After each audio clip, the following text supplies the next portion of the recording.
The date is Friday, May 27th, and you're listening to Entertain This, a thought-provoking podcast encapsulating all things entertainment. On this episode, we're talking about the series of young adult fantasy books called Percy Jackson and the Olympians. We'll discuss the narrative of the first book, set the scene, and go into why the movie failed so hard. And of course, it's the end of the month, so we can't do it without a special guest. So enjoy.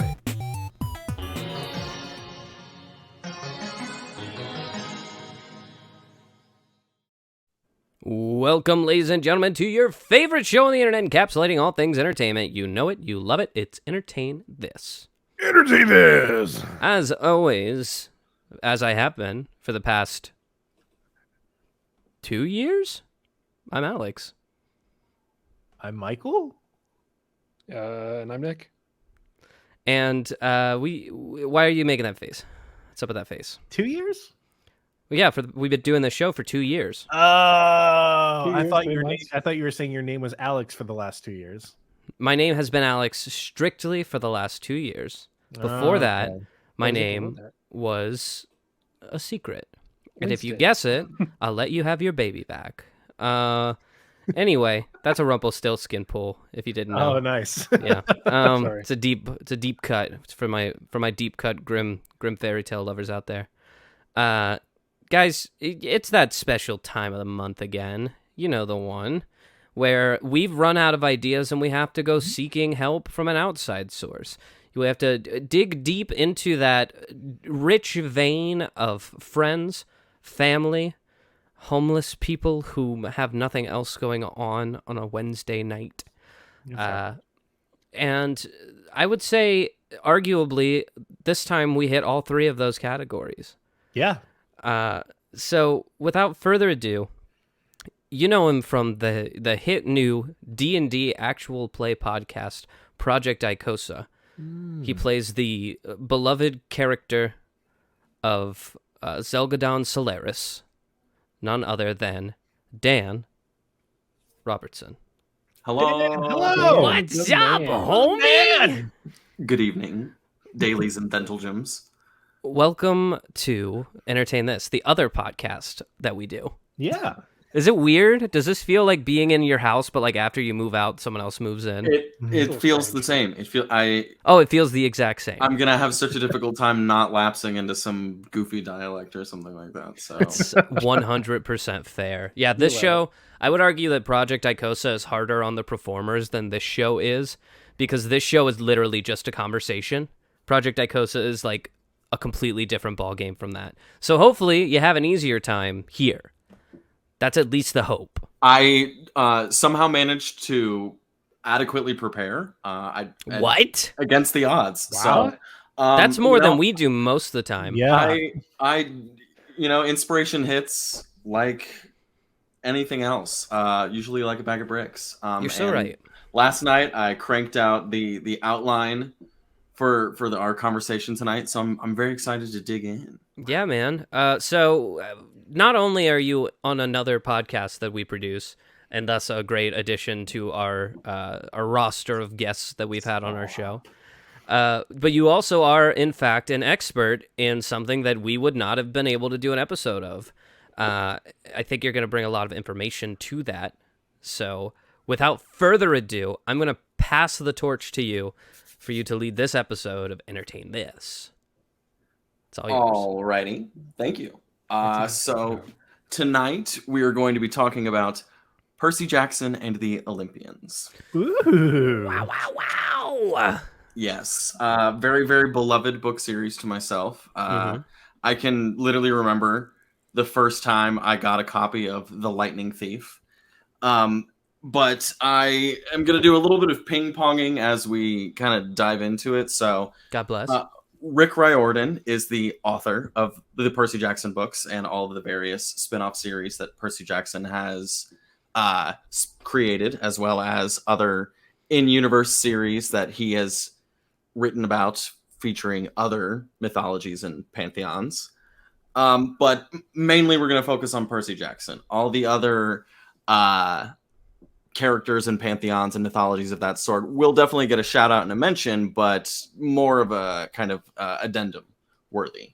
Nice. For sure. Nick, please. Oh, you have a little hand can up? Can I ask you to stop this train? Back it up a little bit. Don't say train in this. Don't say train in this podcast one more time. Don't I'll you get dare. excited. I'll get very excited if you say train. But no, I don't know anything about Percy Jackson. I barely know who he is. Great. I think that his brother directed 1918, 1917. Somebody directed that, and their last name was Jackson. Got it. So that's where I'm at. All I know right. nothing. Forgive me. I up to speed. I'm in a similar vein to Nick here. I've never really heard of Percy Jackson, Who but this man named Percy? I do know what the word Olympian means. That means someone Really? who performs at the Olympics. Yeah. I mean, that's first grade SpongeBob. Great. Okay. All right. So we've got a great mix of knowledge diving in. Here's what I got, if I may. I actually went on my first date ever to go see Percy Jackson, the first movie, when it first came out. A long ass time ago, and it was 2010. In 2010, and I was so young at the time that I sat 3 rows in front of my parents and my sister with my date. Believe it was maybe the 5th grade, maybe the 4th. The epic highs and lows of growing up. Am I right? So I mean, the first date has to happen, you know. And it's I'm just never comfortable. That's for darn sure. It's never comfortable, and I mean. You'll get into it, but that movie maybe wasn't the best representation of the book. I will get into it, and I won't harp.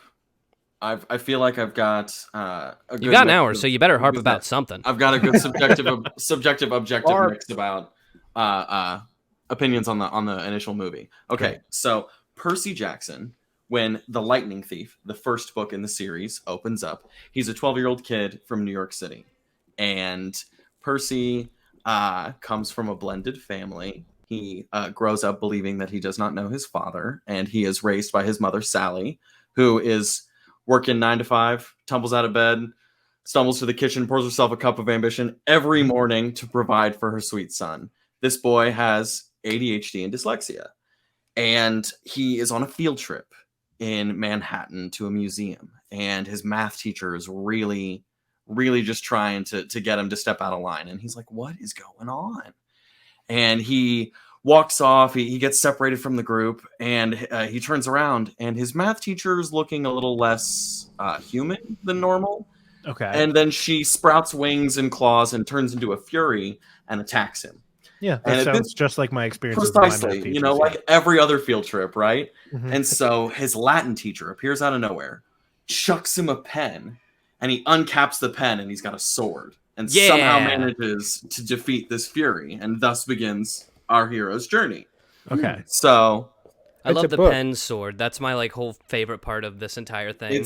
it's a defining characteristic of Percy Jackson. Just I like just click, figured click, out this is whew. a book, so forgive me for being slow. Hey, It's a book, yes. we all get there. We all get I had there. to look it up, and I was thinking of Peter Jackson, who directed the film "They Shall Not Grow Old," which There is it an archive is. film of World War I footage. That's nothing like. So it's nothing to do I with anything. But So- I'm with you now. I'm with you. That's what matters. So sorry. So I guess my question, because I feel like there's a little bit of setup that needs to come with Percy Jackson. Who the frick are the Olympians in history? Even? Yes, absolutely.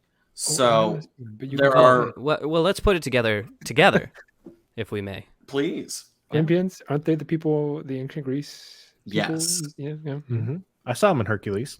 Yeah, it's about Yeah, it. yes. Okay, so it's a like, very fun version. It's a pantheon of gods. yeah, they are not that fun. We know that. I think that we know that for a fact. there One will of them be was very fun.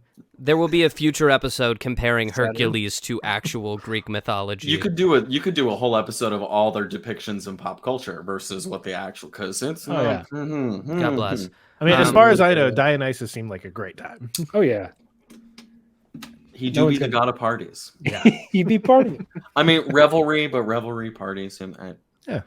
So we got our boy Herc. Obviously, he's in that pantheon, right? Kind of. He's a demigod. Technically, yes, But we got his daddy Zeus. that's right. Zeus is a mother because he likes to go down on Earth and have babies with women. All human the women. time. All the time. He is, So much so that there are like thousands and thousands of children of Zeus. He is noted amongst his peers as being especially lecherous. Yes. Yes. Great word. Viral. So It's an viral. SAT word for y'all. Virile, sorry. Viral. I would say he's Probably both viral both, yeah. and virile. So we got his wife. I believe her name is Oh, Hera. Athena. Hera. Hera is the wife of Zeus. Okay, Athena is Zeus's daughter. She sprouted literally from his forehead. yeah. Because incredible. she's the goddess of wisdom and like strategy and cleverness and wit are really associated with her God bless. as well. And because she is such a cerebral figure, the legend says that Zeus was thinking with such intensity that he just sprouted out his forehead. So God bless. Like a fresh zit. So Disgusting. okay, so that's 3. Who else we got? Who's gonna play an important role? Zeus has 2 brothers. He's got Hades and Poseidon. I think. Of course, I think most people know the names Hades and Poseidon. Poseidon Hades- be up in the ocean. All Yeah. the oceans. King of the ocean, god of the ocean. Hades, That's so god of the interesting. underworld. Because That's right. like that means in Greek mythology they believed there to be 3 realms. There was the Precisely. realm. Yeah, that's There exactly. was the realm of like I'm just putting this together now, so this is like my aha moment for the Wow. audience. There's like the realm of like where we live on Earth, right? And then there's the realm of the ocean, the sea. That's completely different. They're like that's a different place. That's almost the ocean to them is almost as different a place as actual hell, Right. which is like Yeah. wild. Yeah. Well, and I mean, when the world you grow up in the era of those myths was so dependent on the sea, so dependent on the sailors, it only makes sense. Yeah. So, okay, so we've got Zeus, his wife Hera, Zeus's brothers Hades and Poseidon, and Zeus's daughter Athena. There's also Zeus's other children, Artemis and Apollo. Artemis is the goddess of maidenhood, of some would say, some folks consider celibacy to be tied into that. Apollo, god of the sun, usually another popular name. God people of the know. sun. Who else? Ares, the god of war. Yeah. Who's forget the him. Until Kratos came along. who's the Until homie? Kratos came along. Who's the homie who marries the cool brother of the 3, Hades? Because Hades is the cool brother of the 3. All right, so Hades' wife is Persephone. Yes. Sometimes, right? She's a sometimes wife. Yes.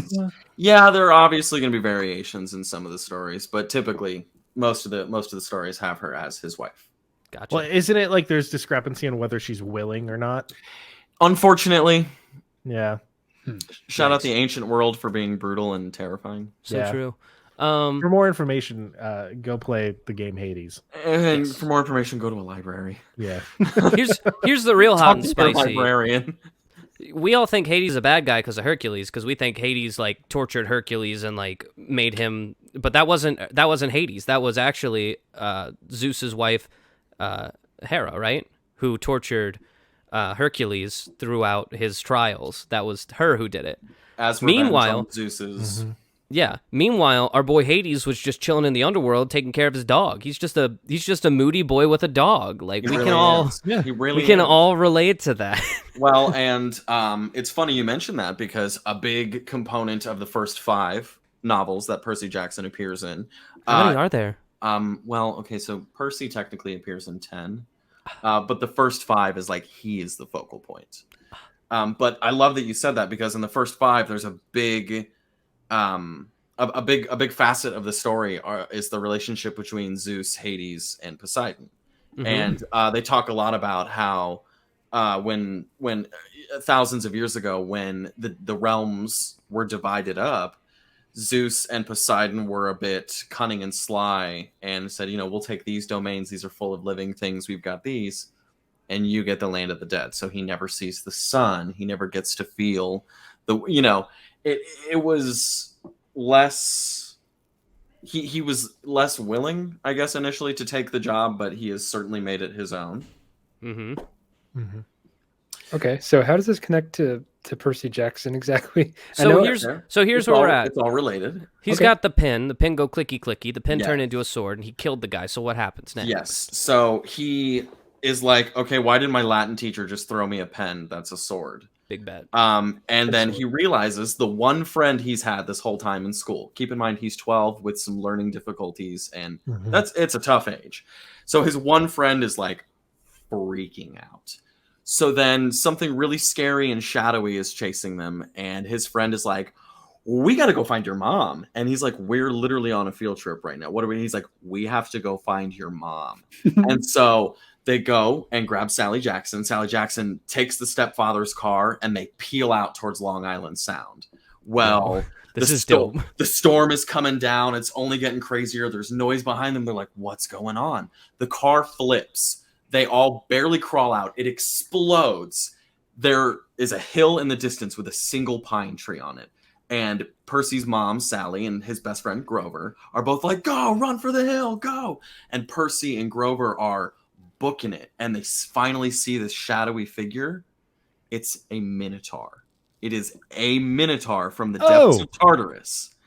And it has his mom. And all of a sudden, his mom disappears in this flash of golden light. And he takes the sword that he has and he cuts off the Minotaur's horn. And they make it into past this hilltop, past this tree. And Percy learns of the existence of Camp Half-Blood, a place for demigod children of gods. So kids who have one godly parent of the Greek pantheon and one mortal parent, because as divine beings, their essence can be split across so many places and planes. Naturally, they're going to father mortal, or well, I guess, sire, mortal children. So Sally Jackson got down with Zeus? Percy learns later he is the son of... Don't spoil it. We'll get there when we get there. All right. He's a son of Apollo or something. Maybe. He's a son of a bitch. Question, though. Yes. Grover seems like he's in on this. So Percy gets to Camp Half-Blood. He's just been in a fight with a... 100% sponsored by the YMCA, by the way. YMCA. It is. If it wasn't then, it is now. The YMCA has taken over all small family camps. It is the YMCA Camp Half-Blood now.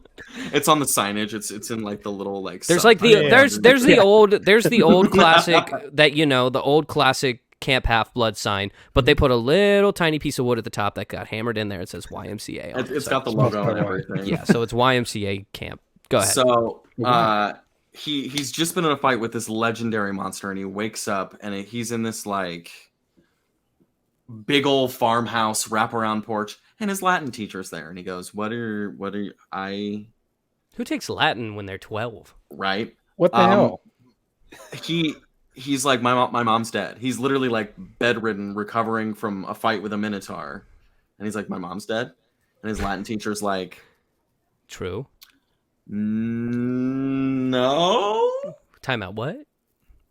He's not sure because he reveals himself to be not his Latin teacher, but actually the hero's trainer of Greek legend, Chiron. Is that Danny DeVito? Yeah. The centaur. Yeah, really, it is? Yeah. Hold on. Yep. His name is Phil now in Hercules. Yes. Well, I think it's because he's a different figure in Hercules, but I think he's like a satyr in a satyr, Hercules. but wiser. Something like that. I don't think he's actually Chiron or based on Chiron. A good merchandiser. Mm-hmm. Sure, yeah. But merchandising. Grover is also there with Chiron, and Percy's like, why are you? What are we doing? And then he realizes that's how I felt when I was 12 too. Right? No, exactly. I mean, that's relatable. And so he looks. He like tries to get out of this bed, and he's like, "Oh my god, everything hurts." And he looks over at Grover, and Grover has goat legs. Bet that makes sense. And he's like, "Where are your legs?" And he's like, "No, these are my legs." He finds out Grover's a satyr, and in Percy Jackson's life and world, satyrs are tasked by various other Greeks of the demigod and magical community to go forth and find the demigod children to shepherd them safely to Camp Half-Blood. Very rough. It's an extreme. It is an unforgiving job because. Go on. It just sucks that Zeus was so horny they had to make a camp about it. Pretty sadly. I mean, all of them. He's not the only one. He's the most busy typically. Well, he's getting busy, all right. I mean, it's not going to be Poseidon because that's how mermaids make. That's how they make the mermaid. That's how mermaid be making. Yeah, technically. It's not Hades because right. he's, Yeah, no, definitely not. He's got his dog. He's not. Well, and he just likes to reanimate skeletons. That's his big thing. But wouldn't we all if we had that power? Obviously, we would all do it. Come on. Yeah. So Percy's like, okay, so my math teacher just attacked me. My best friend is a satyr. My Latin teacher is a centaur. What's going on? But I'm sure, And Percy at some point had to wonder, all right, my best friend's name is Grover. Something's not right. Authors do be picking character names. Am I right? Yeah. Grover? What kind of name is that? Come on. The Cleveland. Anyway. Hey, don't be hateful. Did you pick Nick? No. He picked wouldn't Thick have. Nick. I picked Thick. So he asks Chiron, he goes, why was my math teacher yelling at me about being a thief? And he goes, well, Oh, because he stole the lightning. somebody stole Zeus's master bolt. The lightning bolt that calling it like a long range weapon isn't, it's magic. So he has this one lightning bolt and he throws it, but he always has another as long as he has the master bolt. Yeah. And He's a master bolter. precisely, thank you. And so Percy's like, okay, so someone thinks I stole this? Me, who did not even know I was a demigod? He said, I'm 12. Literally. So they're like, well, you're at camp now. Camp has magical borders and monsters can't get in here. So we're going to do camp stuff. And we're going to try to figure out who your parent is, your godly parents. And so, like any other camp, they've got sword fighting. They've got a rock wall with lava. They've got a lake that has like naiads and dryads at it. And camp stuff. YMCA camp For stuff. sure, exactly. But they also weave things and make bracelets. They do. It's actually necklaces, and at the end of each summer, you get a bead. Oh, a bead. But he's playing capture the flag with all the other campers, which is a real thing you do at camp. With but with swords and bows and arrows and. Did he get to keep his clicky sword? Yes. And That's bad. he's fighting this one senior camper who is a son of Hermes, and all the kids that have not been claimed by their parent yet, yikes, go hang out with the Hermes cabin because Hermes, as the god of travelers and of couriers and of safe passage, he is noted in the community for being willing to accept those who know that they belong but have not yet truly met their parents. So he's fighting this senior Hermes camper named Luke furiously. They're just dueling swords, and Percy steps into the creek, and the water rises up, and as he's getting into this sword fight, the water gives him more power, and all of a sudden, as he's winning this fight, a tidal wave comes crashing over him, and the entire game of Capture the Flag stops. And they're like, oh shit, we know who your daddy is. Because he's got a glowing blue trident over his head. Ooh. And that's how everybody learns he's a son of Poseidon. Bet. Wow. How many sons of Poseidon are there? So, in The Lightning Thief, Percy Jackson is the only demigod son of Poseidon, because the last time that Poseidon, Hades, and Zeus, referred to in the Percy Jackson books as the Big Three, the last time the Big Three had demigod children, they were so powerful that World War II. Oh, seriously? Actual World War II? This is how the Lightning Thief sets up the story is, hey, bud, this is the world you live in, and this is what happened the last time your dad had any demigod kids. So good luck. The last time your dad had a demigod kid, they killed a bunch of Jewish people. So hey, we're not, I don't, that is a far leap. That's no good. Secondly, we can... That's what World War II was about. Right. But here's the thing. They don't ever... Riordan doesn't ever specifically say which demigods were on what part of the... It's just, that was how it... But how explain the stage was set. to me how Poseidon, Zeus, and Hades would have some sort of story that would eventually lead to Adolf Hitler. So... Does it explain it? It doesn't, does it? No, Because it it's a doesn't, kid's book, not ever. and kids don't know what happened in World War II. So you say World War II, and kids are like, "Oh, big war." Of course, there was a big war in real Big life war. because Thank of you. this. So it's not until you're older that you go, "Oh, okay." So one of them definitely was on the side of the Nazis. Unfortunately, probably. Well, so the thing that this begs then is that in that case there are children of the big three, so all three have a child. Yes. So in this case, though, we know that there are other big three children? Not yet. But there are, because they basically all had one. And here's the fun part. Okay. That's revealed in the following sequel books, 2 and 3, because big 3. Yep. And how that's executed in terms of those reveals, and then how it's resolved by book 5 is fascinating. So the key ingredient we're missing here, because we've talked about how Percy's been framed for stealing a lightning bolt, and all this stuff, and we've talked about the big 3 and these kids. Well, the reason the big 3 is so relevant and why Percy learns about all this and about the past and the big 3's past is because there's always a prophecy. It's not mythology, for Greeks at least, without some kind of prophecy. Fair. So they, like every other normal summer camp, in the attic of the big house being Chiron's residence, where Percy wakes up that first day, etc. In the attic of the big house, like every other camp, they keep a mummy of the Oracle of Delphi. And so it's this mummy that has like a hippie like tie-dye shirt and Wait. Mummy? Who? Sorry. What? Mummy? What? Like Sorry.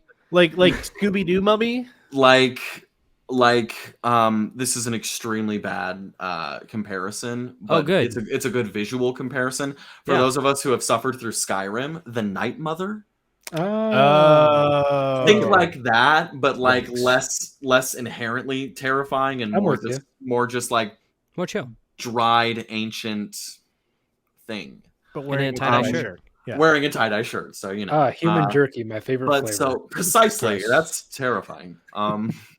Very gross. So anytime campers feel compelled by either their parent or by circumstances to go on a quest, This for mummy whatever is like reason, the camp therapist. That's wild.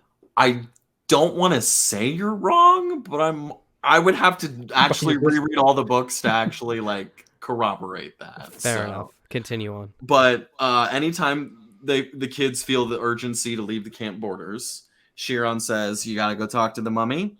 If it gives you a prophecy, get to Queston." Get to Queston.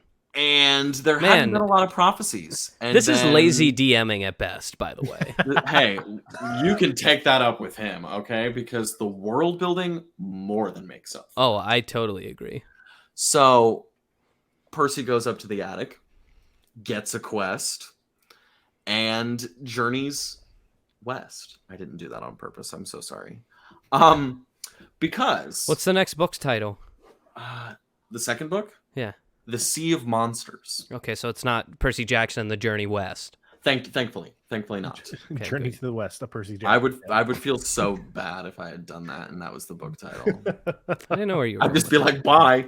Fair enough. Yeah, Percy Jackson turns into a monkey. Gets his staff and cloud. Yeah. Yeah, no, he suffers through the horrors of veterinary science. Yeah. No, but so Percy gets his quest, and part of the ancient traditions of questing dictates that whoever is given the quest gets to choose their companions, a la, Odysseus, Jason and the Argonauts, etc. So Percy naturally chooses Grover because that's his best friend. He said, "I want the other 12-year-old." And then, like, are you for real? Sadly, Percy is not the youngest at camp. There are like 9-year-olds and stuff. It's pretty, yeah. They don't. Twisted. And they've been fighting with swords that like capture the flag and all that too. So Die here? we'll take a quick pause. I need more about Sorry, Camp Nowhere. I just have a lot of This like is- logistical questions. So about it. I want to know who's running this camp. So Chiron is running the camp, Okay.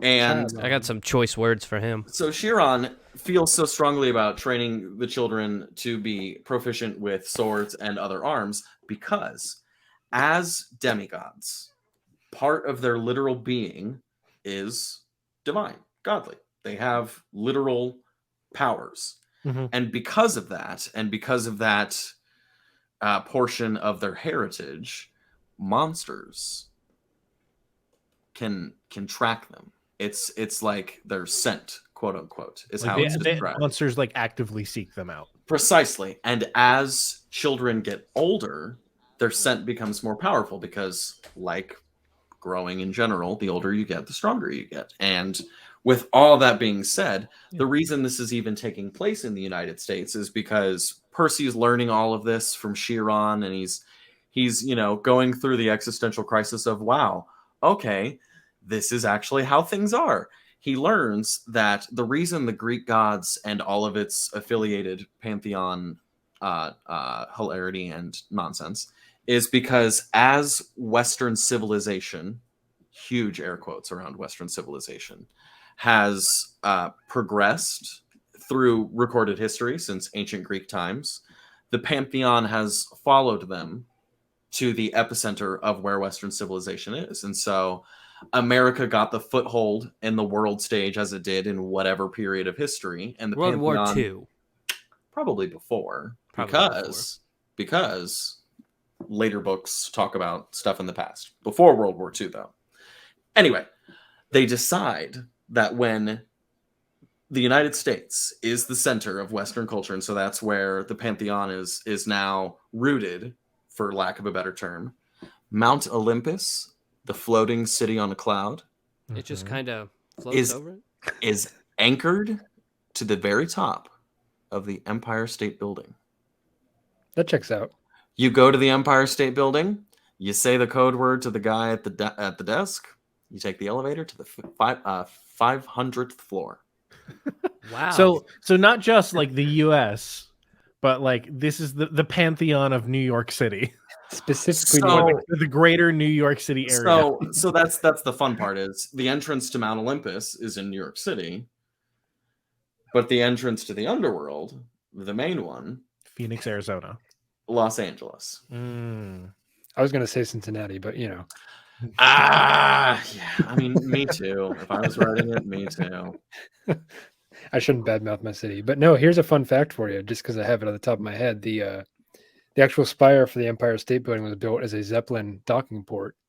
So you know those big airships that used to come across. Oh, the, yeah. you know? I think they used to dock right there, Huh. top of the that's Empire really State Building. cool. Yeah. That was the design purpose of it. Now it just kind of looks pretty. So The there's more that you fun fact know. for you. It was beautiful. Thank you. No, so these are all the ingredients, right? So we've got the pantheon moving west through history, Percy coming of age in the era that we live in now, and him learning that, okay, this is it.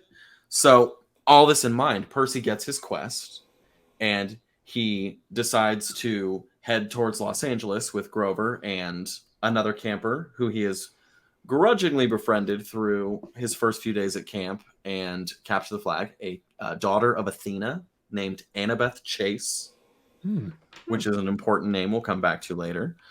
The three of them set out for Los Angeles because at this point in time, the knowledge they have is someone stole Zeus's lightning bolt. Everyone thinks Percy did it. Percy didn't do it. So why does everyone think Percy did it?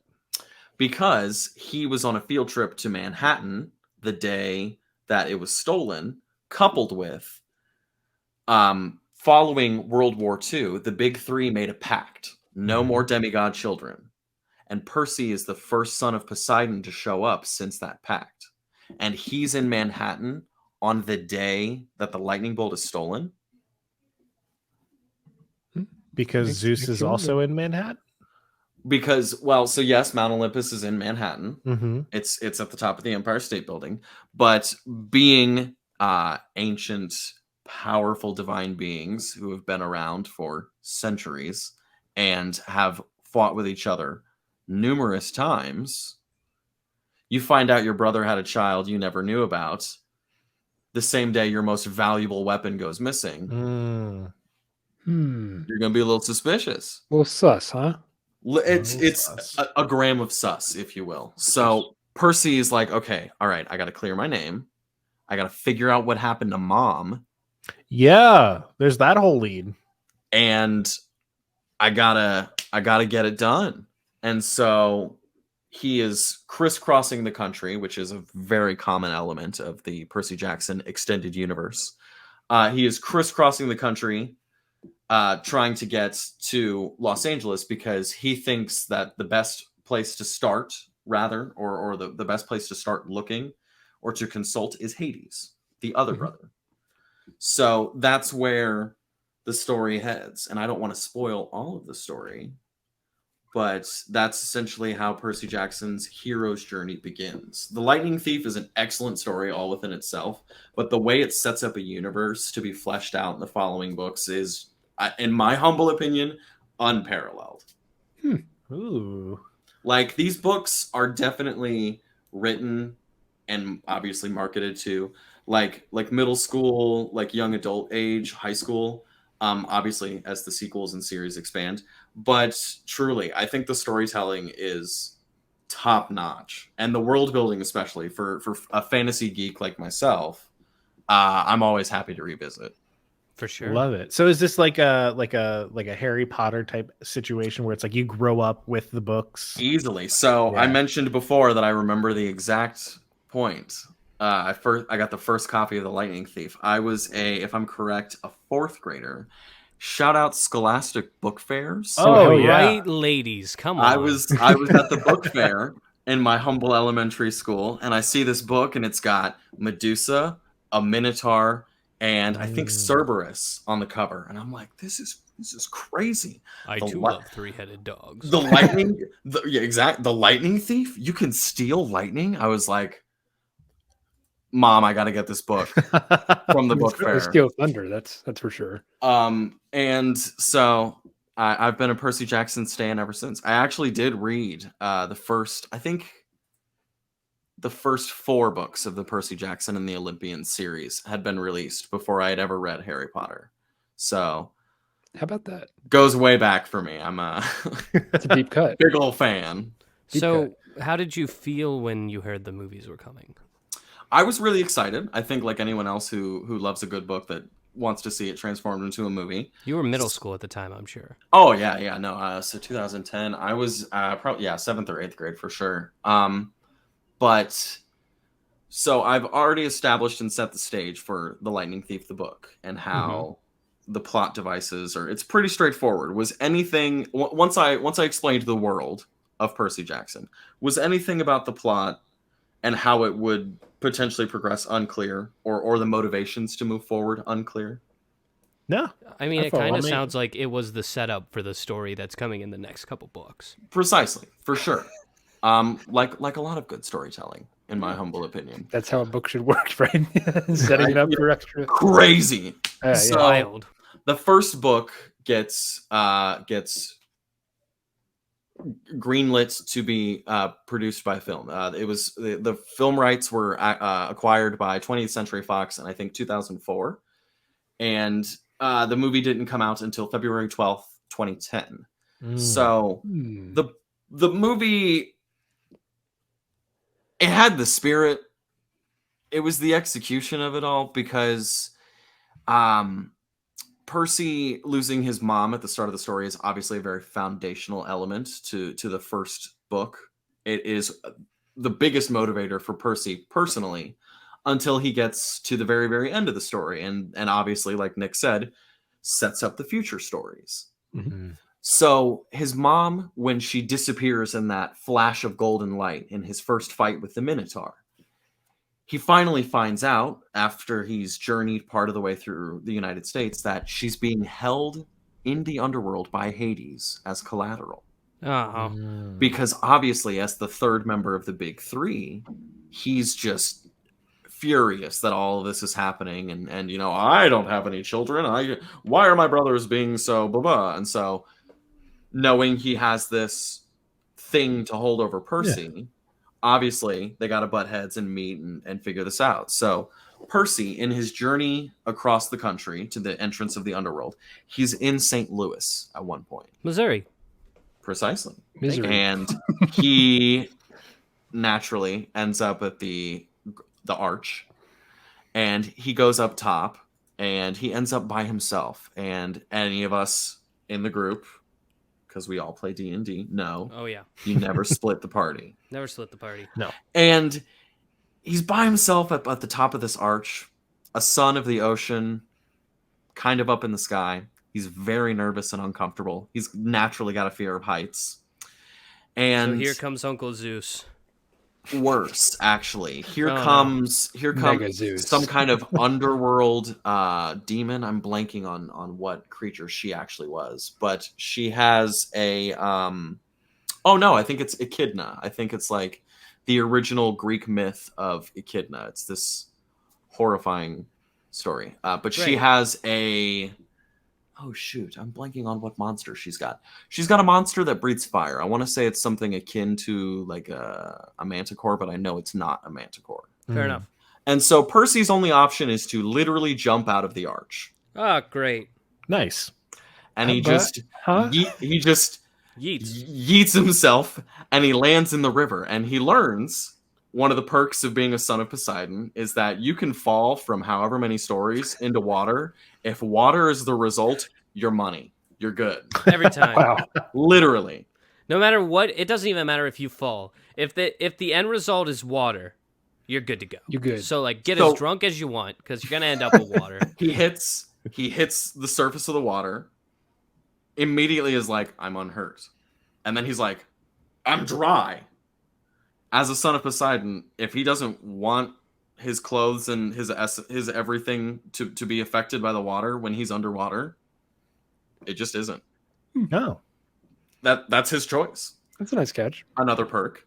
And he's down there at the bottom of the river in St. Louis, and he's like, man, humans are doing a really bad job taking care of waterways. And then all of a sudden a blue person pulls up and is like, I'm the spirit of the river. What's good? And he's like, and What they is go- good, my man? They go Pulls up. here. And they give him 3 pearls. And they say, throw these on the ground when you need to make a quick escape. This is super vital. And like a lot of great stories, like Dungeons and Dragons, magical items almost always have a specific purpose for a specific moment. Yes. Mm. So, Percy, we're going to fast forward again a bit. Percy gets to the underworld. He still has these 3 pearls. And he is finally in the presence of Hades, who the 2 of them are finally figuring out, oh, he didn't do that. Oh, he didn't do that. Okay, something's going on. And they have to make a quick exit. And so Percy makes an absolutely colossally difficult decision, and he takes the 3 pearls and he smashes them on the ground, and he, Grover, and Annabeth are then encased in bubbles that float them up through the earth, and then their bubbles pop and they're out in the ocean by, I think it's like Santa Monica Pier or something like that. Dang. Whoa. So the reason I tell you all this and I give you all that setup is because the movie Doesn't do any of it. doesn't do anything that the book does. The movie instead is like, Hey, you know Okay, that Camp Percy. Nowhere? yeah, they go, okay, Percy, your mom's disappeared and you got to go get her back.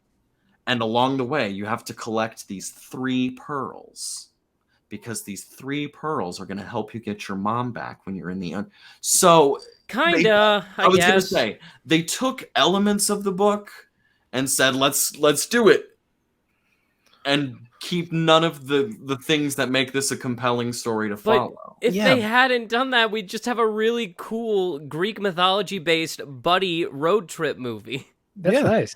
And that's dope! Yeah. That's and truly, you couldn't have said it better, because I mentioned before about how one of the biggest mainstay elements of a Percy Jackson book is at some point there's some kind of cross-country trip in some fashion. Mhm. truly, it's like it's part of the Rick Riordan formula he literally takes the hero's journey of the individual story and always marries it to some kind of physical distance that has to be covered. And nothing about the original book was untranslatable to film. They could have completely kept every plot element intact and chose not to do that. Mhm. And that's why it got the reviews and reception that it did, because it was less than positive from What's people the, who read the books and What's wanted. the Rotten Tomatoes score, if you don't mind me Ooh, asking? I would love to tell you if you'll give me That- just one. That's moment. usually a good benchmark for like if I watch a film or not. Because if it's below like say 60 or so, I'm like, It seems like the biggest thing with this is that like we're coming off the backs of like the Lord of the Rings movies, the Harry Potter movies, all these like really good, high budget, faithful adaptations of these books. And it's just like that, like every fan for the most part was like, yeah, that's good. That's great. I love this. But then you get Percy Jackson. It's just like disappointment. Like, I wanted more. See, and that's why the book, the movies didn't ever get, I think, the same traction as say like Harry Potter or other contemporaries like Twilight or the Hunger Games, Divergent. You know, like YA novels like ruled movie theaters before Marvel. And it's true. that wasn't like, trends in cinema like anything else are going to come and go. I'm not going to dispute that, but it feels like such a missed opportunity at the time, because it was just announced in the last, I want to say back in November of 2021 that Percy Jackson and the Olympians is getting a TV series on Disney Plus. Hell yeah. And they do it right over there. And Rick Riordan, the author and creator, and his wife are heavily involved. His wife are heavily involved in production. Here's what I was excited about is that they casted Percy Jackson already, and it's the kid from the Atom Project, Walker Scobell. That's right. Yep. The new Ryan Reynolds joint. He plays a young Ryan Reynolds, and if you've seen the Atom Project, he is, so good. So just such a talented little actor. I love that you mentioned that, Alex. Super phenomenal. The quippiness of that actor in that movie, The Atom Project, is very akin to the Ryan Reynolds quippiness. I think most of us have seen like Deadpool or Deadpool 2 or Free Guy or something. Ryan that. Reynolds quippiness in that movie. I was gonna say, like, when we talk about Ryan Reynolds being snarky in a movie, like we all instantly know the style and tone. Yep. And that's why I'm so excited for this kid to be cast as Percy Jackson, because that level of wit and snark and attitude is very Percy. He is a kid who has had some learning difficulties, and up until this magical part of his life comes in to play, he was living in a blended family in a small apartment in New York City, and he was having some struggles with his mother's husband, Gabe. And what's his last name? I thought I saw this somewhere. Gabe, Percy's stepfather. His Gabe's last name is Ugliano. I'm sure not being subtle there at all. Nothing to do with the quality of Gabe. Well, I was like I was reading through some of the wikis as we were going, and it was like literally the reason why Percy's mom married Gabe is because he just smells so bad. Exactly. Percy comes to find out towards the end of The Lightning Thief that the only reason he suffered through that kind of hardship alongside Sally was because she was doing everything she could to protect him from knowing his parentage. Because, like I mentioned before about how the older a child gets, the more susceptible they become to being attacked. Mm-hmm. Their own knowledge of their parentage also has an effect. So the sooner they're aware of their full familial history, it's like a milestone. It can kickstart it to another level. Right. It's like semi-deity, or it's like their version of like a puberty moment. It's like, Yeah, you gotta start wearing like deodorant. You gotta showers more frequently. Yeah. So we have stink. Yeah, we have they 10 got more. that god stank on them. Stank. That good God stank. We got 10 more minutes, so here's what I'm gonna say. Do you still have a lot more planned, Dan? I had a ton more planned. I was really over prepared, but I think we've done a great job covering, giving plenty of folks a good enough reason to go explore this universe. That's true. With the 10 minutes we have left, though, how much of what you have planned do you think you can get out quickly? I could. I'd love to talk about Rick Riordan because it actually. Let's go. Cool. Okay. Who's this? If man, you need Rick more than Riordan? 10 minutes, you take it. We'll do a long episode. So, this time. Richard Russell Riordan Jr. was born in Texas in 1964, and he grew up in a house full of artists. His father was a ceramicist, and his mother was a musician and artist. So, going into writing, going into anything artistic was never out of the question. They were just like, "Go get it, kid." Mm-hmm. He started writing around the age of 13. He, in some capacity, just because we all know how quickly school evolves, he grew up learning about Greek and Norse mythology, so like obviously a love of fantasy is being cultivated there. And everything I'm telling you is pulled from Rick Riordan's website. His website is incredible. So around this time as well, he found a love for Lord of the Rings. He says on his website it was the first series of books that he read for fun. So we've got all this going on. In high school, he worked as the editor of the school paper. This dude played D&D. He went hard. He published an underground newspaper as a high schooler, dunking on the high school football team for their winning streak. Big bet. And got his car egged. So, he was living big. He was doing his thing. And so he went to college. He started college at North Texas State as a guitar major, like music major, because he thought he wanted to be a guitarist. And then he was like, and so he transferred to the University of Texas at Austin, where he double majored in English and history. And so he graduated and was like, heck yeah. And while he worked in college, because obviously music was still a part of his life, he music directed at a camp called Camp Capers. YMCA Camp Capers, thank you. So we have he worked at a literal camp. Once you work at a camp, you get it. Yeah.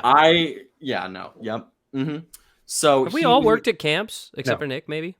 I mean, I didn't actually work at camp. When I went on tour, I did a workshop at one once. Bet. It was cool. Anyway, I went to camp. So, does that count? I don't know. Yes, that kind counts. of. Yeah. If it's a sleepover camp. Yeah. But he got certified to be a teacher of English and history from the University of Texas at San Antonio. And so he was student teaching, and then he was a teacher in Texas for a while. And then he said, I'm going to move out of Texas for a while. And so he moved to San Francisco, and he taught in San Francisco for 8 years. And then he and his wife had their 2 sons, Haley and Patrick. And he goes, okay, well, I have this incredible wife. I have my 2 sons, Haley and Patrick. Let's move back to Texas. And so he moved back to Texas, and he taught at the Bowling for Soup song. I mean, I come back to Texas. I actually know that one. That's crazy. Hey, God bless. Wow. So they get back to Texas, and the fun part, before Percy Jackson, before any of this in Rick Riordan's life, he had been writing a mystery series for adults. I'm probably going to butcher this name, so I'm sorry. The main character is Jackson Navarre, but he goes by a nickname. I think it's Trace, like 3. Yeah. Trace Navarre. And so the first book in the Trace Navarre mystery series is called Big Red Tequila. It was published in, I believe, 97, and went on to win some awards in 98 and kind of jump-started his career as an author. And so while he was teaching initially, while he was first raising his sons, he was writing the Trace Navarre series. And so he is raising his sons, and Haley, his son, starts to have some trouble in school. And his son Haley gets diagnosed with ADHD and dyslexia. Oh. So we've got 2 elements for Percy Jackson right there. And so a big part of the history that he would teach, he loved to teach mythology. He was allowed he taught a mythology class. And so one of his exercises in this class would be he just to get the students' creativity flowing for whatever he was doing. He'd say, pick your Greek god, pretend they have a kid, just write a quick little story about this kid as a child hero of this god. And so he would tell his son Haley the Greek mythology stories as bedtime stories, probably versions that were suitable for bedtime stories, because those are not stories for that or children. And so one night he runs out of stories. He's like, I have told my son all of these. And he goes, okay, I'll use this writing exercise. And that's where the first story of Percy Jackson was told. Over the course of 3 nights, he hashes out what is to become the Lightning Thief. And so he gets done telling his son this story over 3 nights, and his son is like, that should be a book. And so he gets he's been writing for years already, just for adult readers. So he gets this first manuscript done, and he gives it to his son, and his son is like, this is awesome, this, and this. And he's like, okay. And so Rick's words, he test drives the manuscript with some of his students. He picked a handful of students across a couple different grades. He was teaching 6th, 7th, and 8th grade at the time. But he gave it to each of them that he out of those groups that he picked, and he wanted feedback. So they helped him workshop some names. Percy's sword, the uncapping of the sword and how it goes from pen to sword, was a student's idea. The whole nine, because the pen is mightier than the sword. Yeah, I have a question. Please. When he like undoes the cap, this is very important. Does it make like the sword sheath sound, or does it make like the pen cap like sound? Because either are acceptable. Because it would be very. Dang. I would love it so much if it's just like. I don't think it ever specifies. I would love it if it's just like a quiet little. But right, it's a big blade. Yeah. What if it's like a? Great. What if it's like a right pop? Like that. And then as it extends, like a lightsaber goes, but this one goes like a sword. So if I'm correct, because they do go over this through the books, if Percy ever loses the sword through non-magical means, it's just a pen, right? The pen always reappears in his pocket. Oh. Nice. So like he several times has been in a fight and his sword's gotten knocked out of his hand, and then he's like, okay, I gotta stall. And then eventually he feels his pen in his pocket and he's like, okay, let's go. Like, happens all the time. So my understanding is he takes the pen, the cap off the pen, and when he puts the cap on the back of the pen, that's when it transforms into a sword.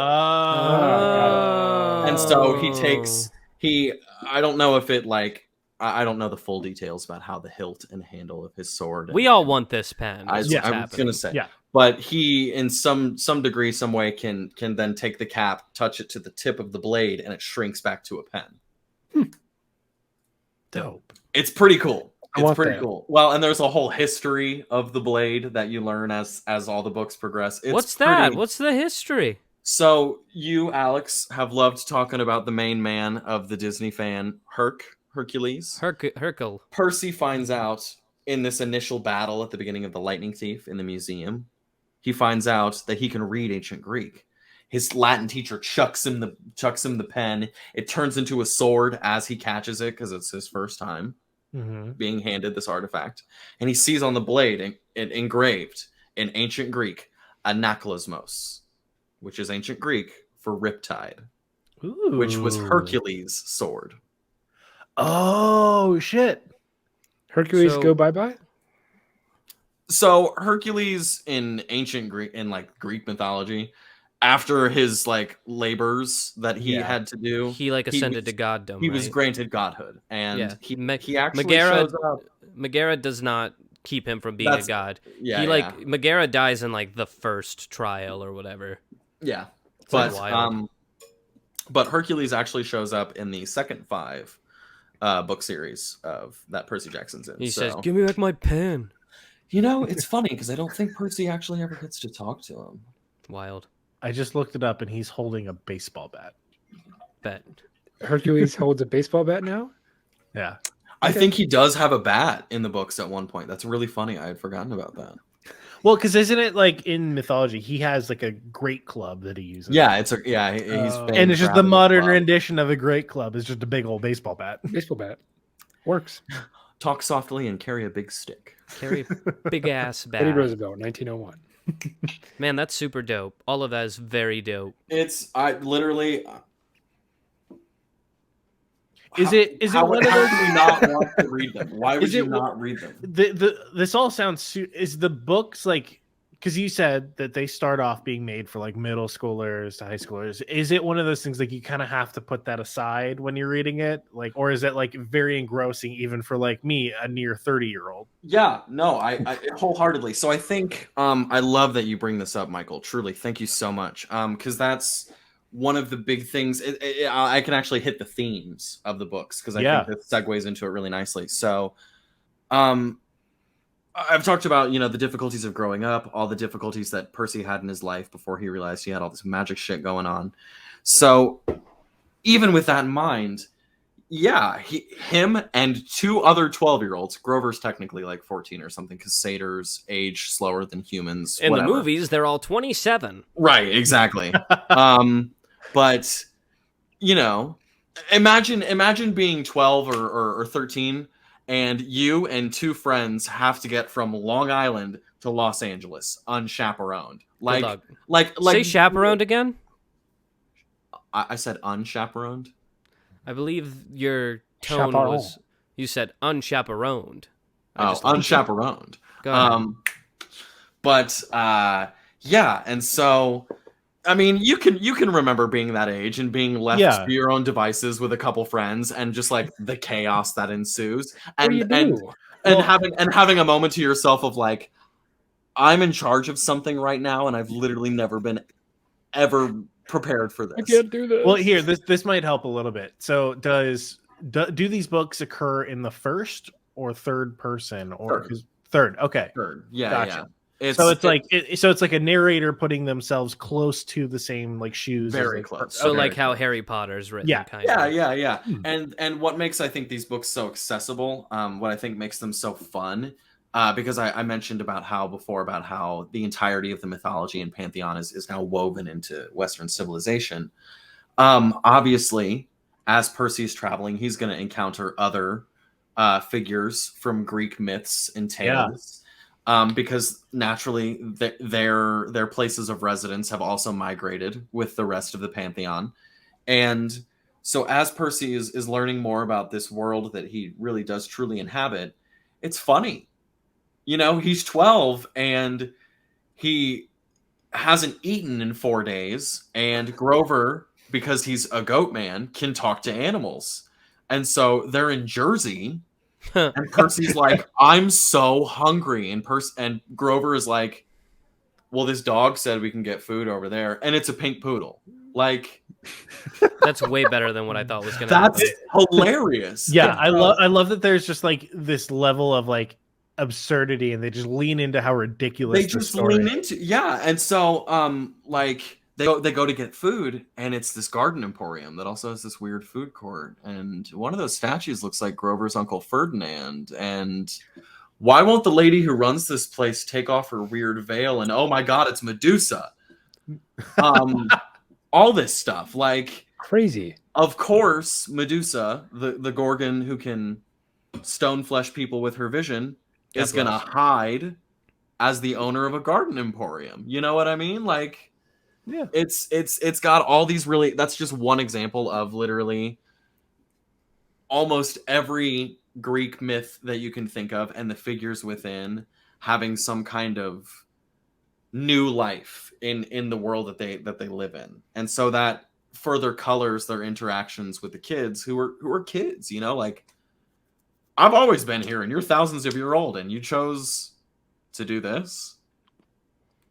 I'm blanking on another great example. I'm blanking on his name, but there was a scary, I think he was a cyclops or just some other bipedal monster. He would stretch people. It was the torture device where they'd tie ropes to your wrists and stretch you. Oh. So that guy breaking on the wheel is hiding out near Los Angeles. Obviously, if he's going to be killing people, he's going to be relatively near the entrance to the underworld. Mm-hmm. As a mattress salesman. Nice. Wow. You've been traveling cross country for days, pursuing monsters, fighting off monsters, and you're exhausted. You blunder into this mattress place. Then maybe I'll grab a quick cat nap. And then you're trapped. And this guy has a really weird name, and he's trying to kill you. As one does. But yeah, just the whimsy of it all, the humor of it all. It's and like I said, the comparisons, the new life, the way Riordan has these really fun kind of echoes or parallels of the ancient stories and how he's woven them into the world that he's built for these characters. Oh man, I think it's second to none. I think Absolutely. I think it's one of the most astounding uses of like realistic fiction woven into the everyday world. I'll give it a whirl for sure. That's so awesome. Well, thank you so much for coming on and sharing your passion of Percy Jackson with us. It's very informative. And I'm already thinking, how can I get it on audiobook? Because I also have ADHD and cannot read long things. I will now plug something that is awesome. There's an app called Libby. Yep. And if you have a library card, all you do is punch in your library card number into the Libby app, and you can get ebooks and audiobooks for free. I do that too. I actually do use Libby. So well you can get an audiobook on Libby. It's that easy. That's that easy. You just need a library card, and they're very easy to get. And if you're more of a visual reader, most of the Percy Jackson books have also been turned into graphic novels, if that's your jam. So. Oh, that's my jam. Oh, yeah. That's way my jam. I'm going with that option. I'm pretty confident the first 5 books, the ones that are entirely Percy-oriented, are graphic novels. I'm not confident about any of Riordan's other spin-off series having been graphic novelized. The second 5, which are called The Heroes of Olympus, might have graphic novels. Don't quote me on that. Fair enough. Well, much like the end of an episode of Bill Nye the Science Guy, here's a musical interlude that'll take us into our final segment. This is where it plays. It gets edited in right here. It's happening. And now it's over. Please make that dab on the downbeat. Thank you. There's no downbeat, but well done. Dang it. You suck. Welcome back. As always, we're going to end off the episode with a quick this. Nick, you got a quick this for us? In a separate window that I'm pulling up now. Oh. This is embarrassing. I'm really sorry. You want to know something real embarrassing? Our guest, Dan, is still here with us, of course. And I never told him that he would have to do a quick this in a mere 5 minutes because I forgot. And now I'm letting him know live on the show that he needs to come up with a quick this in the next 5 minutes because he will be doing one right after you're done for not our episode that releases the week that he guest starred on, but the next one. Now back to you, Nick. The faces of panic. I don't enjoy this at all. So I guess I'll go ahead and get started. I will get your timer pulled out. Do we even need a timer? Guys, come on. Yes. Okay. I won't ramble on. Ready. The script. Okay. Set. Go. Today on my quick this, I'd like you to join me on a voyage back to my childhood. Maybe it will be a flashback to your childhood as well. I don't know. Maybe even a flash forward to your current viewings of media on the internet. I think we can all recall a time when we could just spend a summer afternoon by ourselves watching the TV, and that would be all we did for a day, and it would be great. No worries or cares. Maybe the occasional mom or dad yelling at you to clean your room, but for the most part, it was undisturbed, unabridged television viewing. During this time, you might have watched some good shows. I know Nickelodeon and Cartoon Network were among my favorites, but every so often I flip through the channels to the Discovery Network or the Science Channel to one of my favorite shows, How It's Made. And that's the topic of my quick this tonight. That's funny because when I said the thing about Dan, that was kind of like our How It's Made, but for a quick this. Just panic writing. Pretty much. But perhaps you don't know what How It's Made is. And that's an excusable offense because it seems like it only appealed to a niche bunch of people who happen to be far older than me at the time. Quick plug we were all into it for a very long time. This isn't going to affect your time, but my memory of How It's Made is watching it on a sick day with a Sprite in my hand. Mm-hmm. Yeah, definitely. Yeah, or, when you were off school for the summer, you just flipped on down to the Science Channel. You're like, hell yeah. If I may do a quick plug for Rick and Morty interdimensional cable show. The Plumbus. is a good little parody of this. Should go watch that. It's funny. Simply put, How It's Made is a showcase of how things are made. And spoiler alert, there are a lot of assembly lines because that's kind of how modern manufacturing seems to work. It's within these assembly lines that we are provided with a primordial root of the mildly interesting or oddly satisfying subreddits that you might subscribe to today. And there's something super satisfying about watching a series of tin cans getting labels slapped on them at breakneck speed with laser-guided precision. I realize I still haven't really answered the question of what is How It's Made, so I'll provide you a description from Wikipedia, and it's this, as follows, quote, How It's Made is a Canadian documentary television series that premiered on January 6th of 2001 on the Discovery Channel in Canada and the Science Channel in the United States. And guess what? It's still going on today, so you can watch fresh new episodes rolling off the proverbial assembly line of television.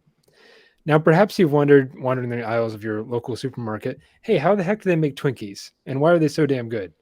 How It's Made seeks to answer the first question by providing you with a brief synopsis of the production process, I guess. You might think of there might be an army of bakers somewhere in a giant factory all handcrafting each individual Twinkie by hand. But no, in modern mass production, everything flows from a series of conveyors fed by vats upon vats of raw ingredients. It kind of boggles the mind to think about everything that goes into producing all the stuff around of our houses and how easy it is to buy them at a store for a relatively cheap price, all things considered.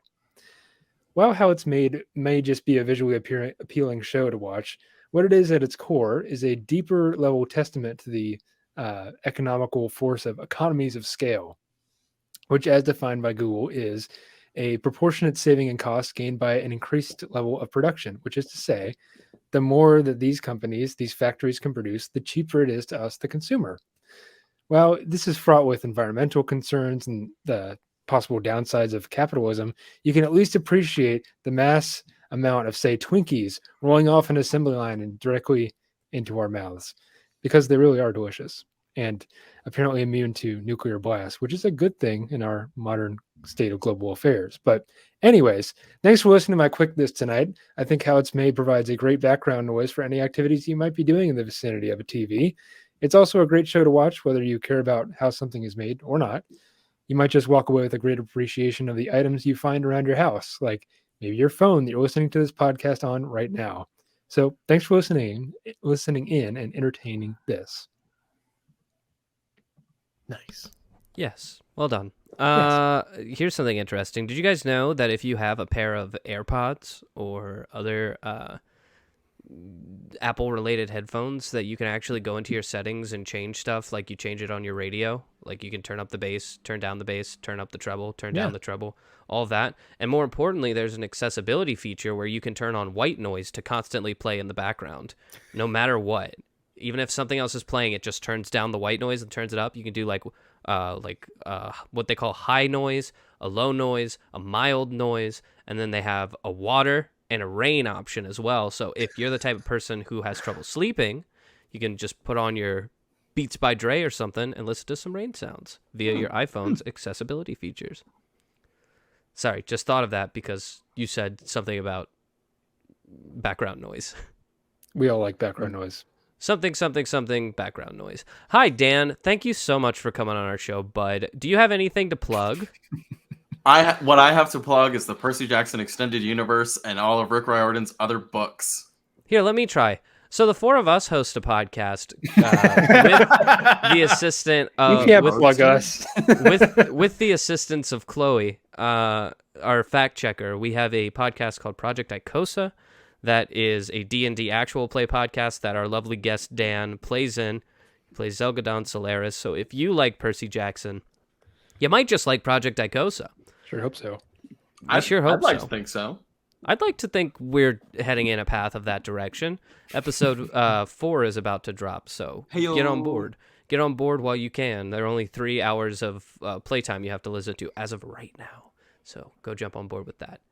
As always, though, if there's anything in the realm of entertainment that we haven't covered on our 113 episodes of this podcast, yep, that's where we're at now, there's a couple of ways you could throw us your suggestions, and hey, if we don't know anything about it, you just might be invited to be a guest on our show, like Dan was today. The ways that you can do it, the easiest way is to go to our website, www.entertainthis.net/et-podcast. Scroll all the way to the bottom. There's a little questionnaire that you can fill out right there, and those get sent straight to us. Another thing that you can do is just go to our email. We are entertainthispodcast@gmail.com. Shoot us your suggestions there. You can find us on Twitter. We are entertain_this. On Instagram, we are entertain this podcast. And on Facebook, we are podcast entertain this. And as always, entertain us so we can entertain you, and you can entertain this. See you guys next Friday. Bye. Bye. Bye.